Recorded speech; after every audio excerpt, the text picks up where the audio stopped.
આપણે પ્રોબેબિલિટી જોઈ ગયા. હવે આપણે સ્ટેટિસ્ટિકલ ડિસ્ટ્રીબ્યુશન લો જોવાનો છે. If n particles into the system is given in space then distribute. હવે n પાર્ટિકલ જે આપેલા છે એને આપણે ડિસ્ટ્રીબ્યુટ કરવાના છે સેલની અંદર. તો આપણે સેલની અંદર કેવી રીતે ડિસ્ટ્રીબ્યુટ કરશું? તો A1 A2 AZ સેલ્સ એવી રીતે એને ડિસ્ટ્રીબ્યુટ કરતા જઈએ. અને એની કેવી રીતે કરવા એની નીચે આપણે મેથડ આપેલી છે કે the distribution of particle into cells is given below. Number of particles in A1 cells is N1. Number of particles in A2 cells is N2. Up to આપણે લેવાના છે number of particles in AZ cells is NZ.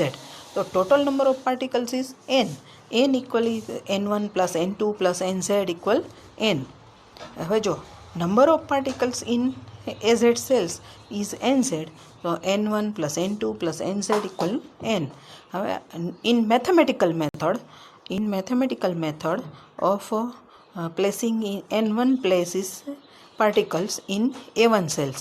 તો એના માટે આપણે જે ગયા વખતે પ્રોબેબિલિટીમાં જે ફોર્મ્યુલા લીધી હતી NCR equal n factorial upon r factorial n minus r factorial. તો અહીંયા NCN1 છે એટલે n ફેક્ટોરિયલ અપોન આરની જગ્યાએ n1 ફેક્ટોરિયલ અને n માઇનસ r એટલે n1 તો n minus r factorial.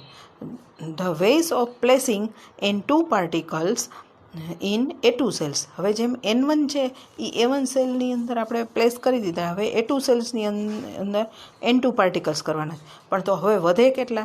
n minus n1 particles. પહેલાં તો n હતા એમાંથી n1ને કરવાના હતા, પણ હવે કેટલા બાકી રહ્યા? n માઇનસ n1 રહ્યા, કારણ કે n1 થઈ ગયા.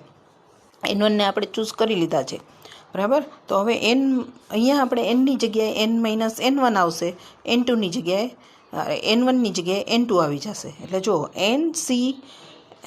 n minus n1 c n2 એટલે ફોર્મ્યુલા એ થઈ જશે n minus n1 factorial upon n2 factorial n minus n1 minus n2 factorial et cetera means હવે જો આ તો n માઇનસ n1 લીધું, હવે કેટલા બાકી વધે? તો કે n minus n1 minus n2 બાકી વધે અને એમાંથી n3. તો હવે આના પછીનું સ્ટેપ હોય તો કયું હોય?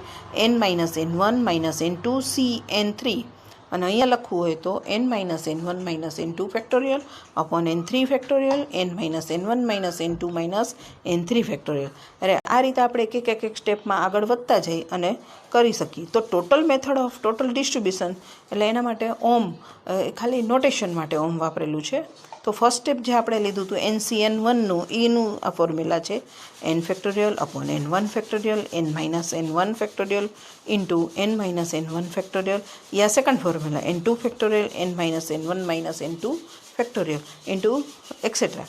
હવે આમાં એક આગળ વધતા જાય z સુધી આપણે લેવાના છે. તો જો ઉપરનું જે સ્ટેપ છે n minus n1 factorial cancel out થઈ જાય. હવે આનું આગલું સ્ટેપ જે હોય એમાં n minus n1 minus n2 factorial હોય તો એ કેન્સલ આઉટ થઈ જાય. એમ એક કેન્સલ આઉટ થતા જાય. તો ઉપર ખાલી કેટલું વધશે? n factorial. જ્યારે નીચે કેટલું વધશે? n1 factorial n2 factorial up to nz factorial. અને અહીંયા n ફેક્ટોરિયલ માઇનસ પછી માઇનસ કોમન કાઢી લઈ એટલે n1 factorial plus n2 factorial up to nz factorial. એટલે n1 plus n2 factorial plus nz factorial એટલે પાછું n ફેક્ટોરિયલ જ થાય. તો જો હવે નીચેનું સ્ટેપ કેવું આવી જશે? તો કે n factorial upon n1 n2 factorial nz factorial n factorial minus n factorial. n factorial minus n factorial means 0 factorial. 0 factorial means 1 થશે. એટલે આપણે અહીંયા 0 ફેક્ટોરિયલની વેલ્યુ 1 મૂકેલી છે. તો n factorial upon n1 factorial n2 factorial nz factorial. આ બધું મલ્ટિપ્લિકેશનની અંદર છે. નીચેનું જે છે એ મલ્ટિપ્લિકેશનમાં છે. તો એના માટે આપણે અહીંયા નોટેશન મૂકેલું છે પાઈ i ઇક્વલ 1 ટુ z. હવે આપણે જો આની જગ્યાએ સમેશન ક્યારે વાપરતા હોય છે? સમેશન એ એક નોટેશન જ છે, મોટો ઈ વાપરીએ છીએ.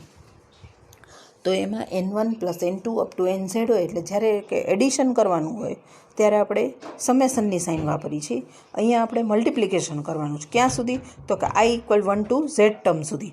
એટલે અહીંયા આપણે પાઈ વાપરેલું છે, એ મલ્ટિપ્લિકેશન માટેનું નોટેશન છે. અને આ જે ફોર્મ્યુલા આવે છે આ ફોર્મ્યુલા છે એને સ્ટેટિસ્ટિકલ ડિસ્ટ્રીબ્યુશન લો કહેવામાં આવે છે અને એને જ થર્મોડાયનેમિકલ પ્રોબેબિલિટી પણ કહીએ છીએ. તો this it's called statistical distribution law or a thermodynamical probability. When pi denotes multiplication terms stated above for various values of I.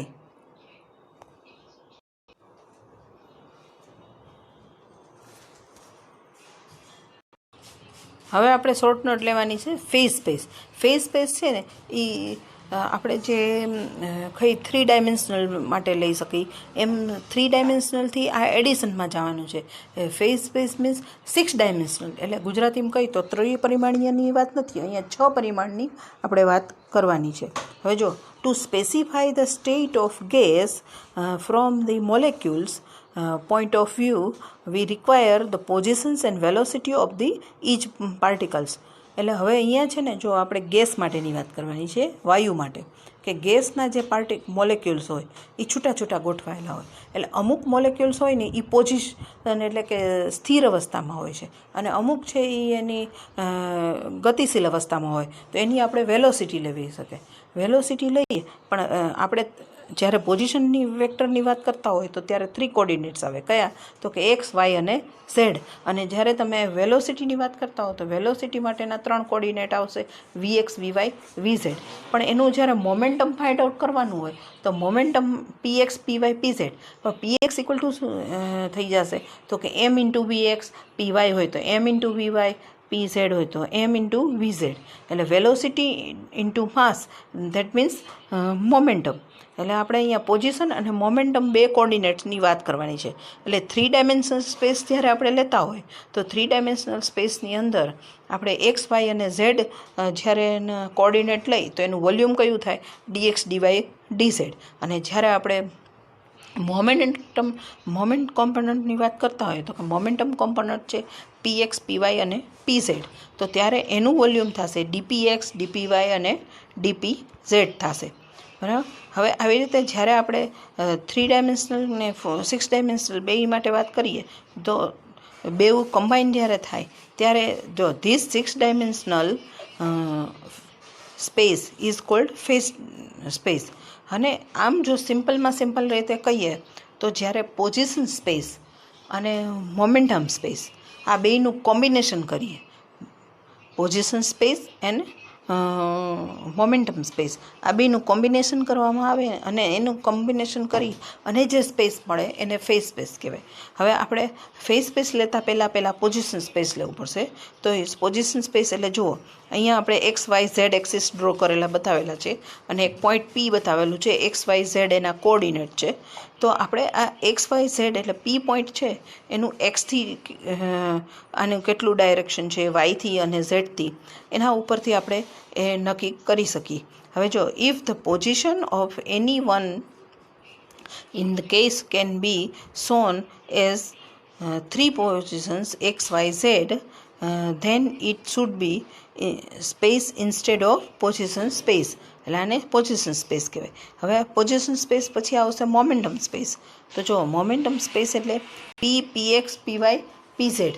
એટલે અહીંયા એ જ રીતે મોમેન્ટમ સ્પેસ તો આપણે એનું માસ ઇન્ટુ વોલ્યુમ કહી તો આ પી પોઈન્ટ ડાયરેક્ટ લેવાનું, એટલે એક્સ એક્સિસથી એનું વોલ્યુમ કેટલું છે, આ વાય એક્સિસથી અને ઝેડ એક્સિસથી, અને મલ્ટિપ્લિકેશન બાય માસ કરી દઈએ એટલે આપણને એનું મોમેન્ટમ મળી જાય. તો જો, હવે આપણે એની ઉપરથી ફેઝ સ્પેસની ડેફિનેશન આપી તો if V combine position space and momentum space we get phase space. હવે ફેઝ સ્પેસ છે એ આપણે શેના માટે? તો કે 3 ડાયમેન્શનલ સ્પેસે કરી શકશું અને 6 ડાયમેન્શનલ સ્પેસે કરી શકીશું. એટલે 3 ડાયમેન્શનલ અને 6 ડાયમેન્શનલ્સ માટે આપણે પોઝિશન અને મોમેન્ટમ સ્પેસનો યુઝ કરી અને ફેઝ સ્પેસ લઈ શકાય. હવે જો, વી રિક્વાયર આપણી પાસે કેટલા હોય તો કે એન કોઓર્ડિનેટ્સ હોય. N coordinates means x1, y1, z1 up to xn, yn, zn સુધીના કોઓર્ડિનેટ હોય. 3 ડાયમેન્શનલમાં લઈએ તો 3 ડાયમેન્શનલ કોઓર્ડિનેટ કેટલા કયા થશે પોઝિશનમાં? તો કે x1, y1, z1, xn, yn, zn. અને મોમેન્ટમ કોઓર્ડિનેટ લઈએ તો px1, py1, pz1 up to pxn, pyn, pzn. એટલે આ રીતે મોમેન્ટમ કોઓર્ડિનેટ થાય. તો આ જે position coordinate and momentum coordinate બે કમ્બાઈન કરી એટલે 6 ડાયમેન્શનલની અંદર જે એન પાર્ટિકલ્સ મળશે એ આપણને ફેઝ સ્પેસ મળશે. આ જે બધા n પાર્ટિકલ્સ એના મળી જશે એટલે એ ફેઝ સ્પેસ માટેના n પાર્ટિકલ્સ મળશે. નાવ એક્સપ્લેન માઇક્રોસ્ટેટ એન્ડ મેક્રોસ્ટેટ. માઇક્રો મીન્સ ગુજરાતીમાં કહીએ તો સૂક્ષ્મ, મેક્રો મીન્સ સ્થૂળ, એટલે સૂક્ષ્મ અવસ્થા અને સ્થૂળ અવસ્થા. માઇક્રો એન્ડ મેક્રોસ્ટેટ જોવાનું છે. The definition of microstate: in the cell, each of the gas molecules of the system is known as microstate in the molecules. હવે જો એટલે હમણાં આપણે એક એક્ઝામ્પલ લેશું, એવી જ રીતે મેક્રોસ્ટેટ જોઈએ. A macrostate of the system may be defined by the specification of the number of molecules on or a phase point is called macrostate. હવે અહીંયા નીચે આપણે એક એક્ઝામ્પલ લઈએ છીએ, બરાબર. Many different microstate may corresponding to the macrostate. જો અહીંયા સેલ બતાવેલા છે જુદા જુદા, cell 1, cell 2, cell 3 up to cell I. Cell in phase space. Phase સ્પેસની અંદર આ જુદા જુદા સેલ મીન્સ કોષ બતાવેલા છે. હવે ફર્સ્ટ સેલ છે એમાં જો ACH એવું પોઈન્ટ બતાવેલા છે, મીન્સ ફેઝ પોઈન્ટ બતાવેલા છે. હવે આ જે ACH છે એટલે આ જે અંદરના નંબર છે આ એ માઇક્રોસ્ટેટ છે. અને જ્યારે નંબર ઓફ સ્ટેટ મીન્સ આ સેલની અંદર કેટલા નંબર મોલેક્યુલ્સના છે એની જે પાર્ટિકલ નંબર બતાવે છે, એટલે કે N1 = 3, એ મેક્રોસ્ટેટ છે. હવે સેકન્ડ સેલ લઈ તો BE એટલે N2 = 2.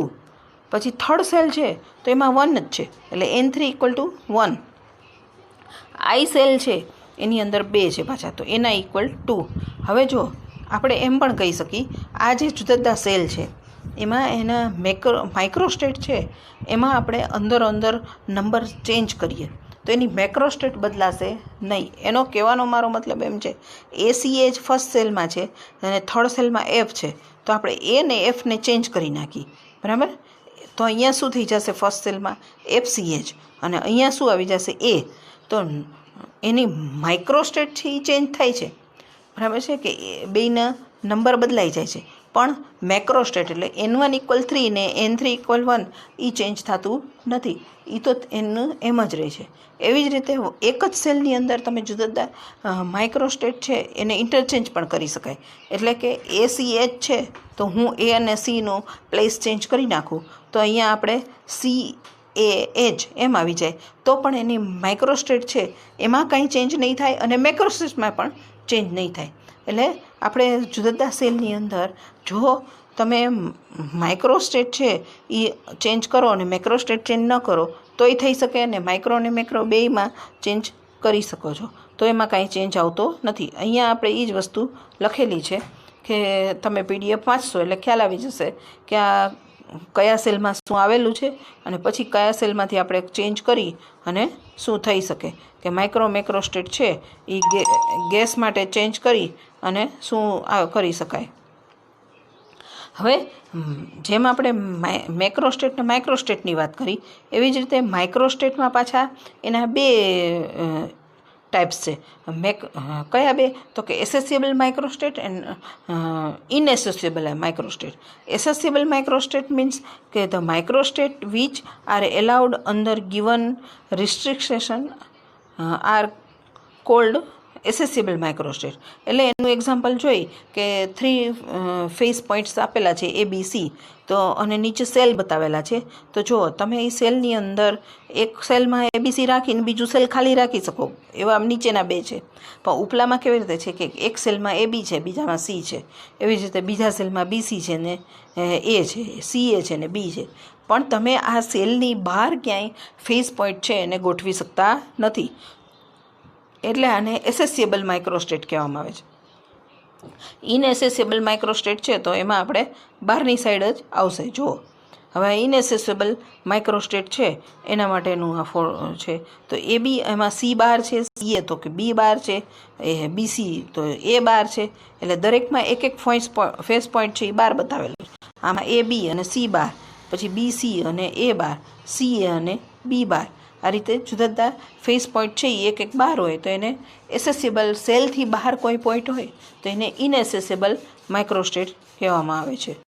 આપણે ફેઝ સ્પેસની ડેફિનેશન લીધી હતી એવી મ્યુ સ્પેસને ગેમા સ્પેસ, પણ આ સાવ નાની છે કે મ્યુ સ્પેસ કોને કહેવાય. તો આમ જોઈએ ને તો એની એક સિમ્પલ ડેફિનેશન જ કહેવાય કે 6 dimensional n phase space, 6 dimensional n phase space is called mu space and n times of mu space is called gamma space. હવે અહીંયા mu space લઈ to determine the complete state of a molecules would be set up into 6 dimensional phase space which coordinates x, y, z, px, py, pz. આ 6 coordinates માટે જે આપણે represent કરી શકીએ અને મોલેક્યુલ્સ માટે, એટલે 6 ડાયમેન્શનલ ફેઝ સ્પેસ હોય is called mu space. Now we call gamma space. Gamma સ્પેસનું સિમ્પલમાં સિમ્પલ ડેફિનેશન એવી થાય કે n times of mu space is called gamma space for a system with n atoms, a set of numbers x1, x2, x3n, p1, p2, p3n. Means 3 dimensional સ્પેસની આપણે જ્યારે વાત કરી છીએ એટલે 3 લખવું પડે અને is required to represent A phase such as a 6 dimensional phase space is cold A gamma space. Okay.